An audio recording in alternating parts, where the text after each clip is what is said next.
Alright, I know it's been a minute since I made a video, but I'm back and I'm here to talk about the books that I have been reading while I've been gone. This will be pretty quick. If y'all want more specific reviews or videos talking about these books, just let me know, but let's get right into this. So I'll start with what's on my bedside table, what I'm currently reading, things for certain projects, and I would have to start with my current book club read for one of the book clubs that I moderate here in Columbus, the Brothers in Unity Book Club. We read books specifically by queer Black authors, and so we're reading Andre Leon Talley's memoir, The Chiffon Trenches, and that is our August-September read.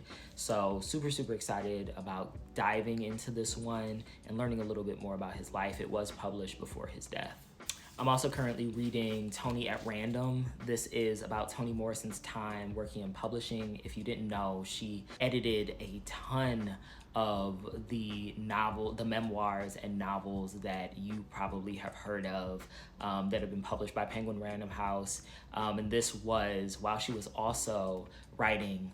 So she lived quite the life, and she not only had an insight into the world of just general literature as a writer, but also as somebody that was editing and working in publishing and seeing these books from their beginning stages all the way until them winding up on shelves for you to purchase. So I'm really into this so far, and she's offered so much wisdom, and I definitely miss her in the literary space. I'm currently reading Honoré Fanon Jeffers' Misbehaving at the Crossroads. I love the Love Songs of W.E.B. Du Bois, which was her debut novel, and kind of him in waiting for her to publish something new. And so this is a collection of essay pieces of writing from her as she kind of is talking a lot about Black womanhood and thinking about Black women in current times and throughout history. And so it's been interesting.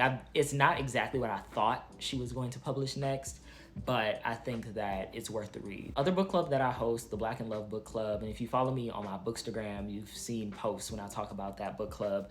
We're currently doing a 2-month read of Afro-Pessimism, which is it's a very interesting analysis of the world around us, with the belief that anti-Blackness is sort of like necessary for this world to continue on the way it is, and really the only way to sort of overcome this is to destroy the plantation, or this idea of social death.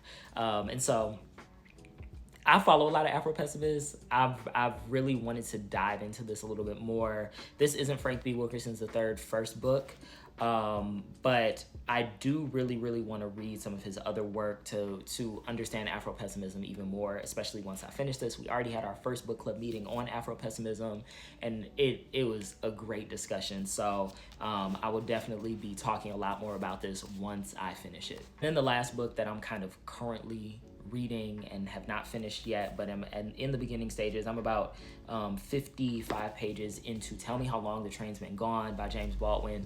I can't go a year without starting a new James Baldwin novel, something that I haven't read from him before. And I had picked this up a while back and I had planned on reading it, but I never finished it. But to me, so much of James Baldwin's work, the things that people recognize are like novels like Giovanni's Room. And to me, Giovanni's Room is very white, and even though it does revolve around, it was his sort of breakthrough novel with a queer character at the center, at the end of the day, it still is a very white novel, and I think that speaks volumes in terms of how people receive it and why it is one of his most popular ones, because his other novels don't revolve around whiteness.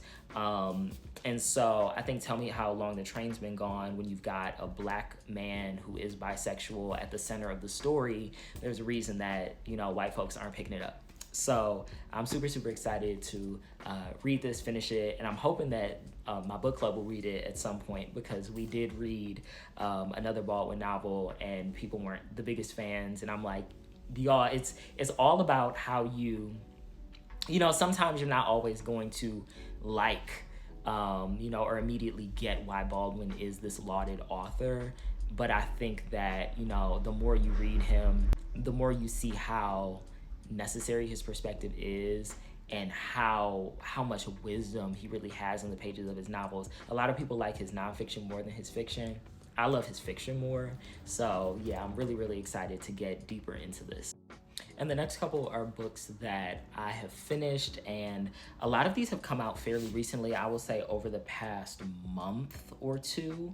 And the first one I'll say is The Fantasies of Future Things. My book club is going to be reading this a little bit later this year. And this revolves around Atlanta during the time of the Olympics, the 1996 Olympics, as they're preparing. And so it talks a lot about gentrification. It talks a lot about kind of like the price of ambition and working in a space where harm is coming to your people while you also kind of are trying to maintain a job. So I think it has a lot of relevance for young folks that are working in professional spaces, young Black people in professional spaces. Really, really phenomenal novel. I really, really enjoyed this, and this is Doug Jones' debut. The next one is also a debut novel, which is Great Black Hope by Rob Franklin. And I've been hearing a lot of people talk about this. It's gotten a lot of hype. There were a lot of really, really notable people that blurbed it even before it came out. And so this is about a young Black man who grows up upper middle class, educated family, sort of like Black elite. And he is friends with a lot of other wealthy folks, both Black and white.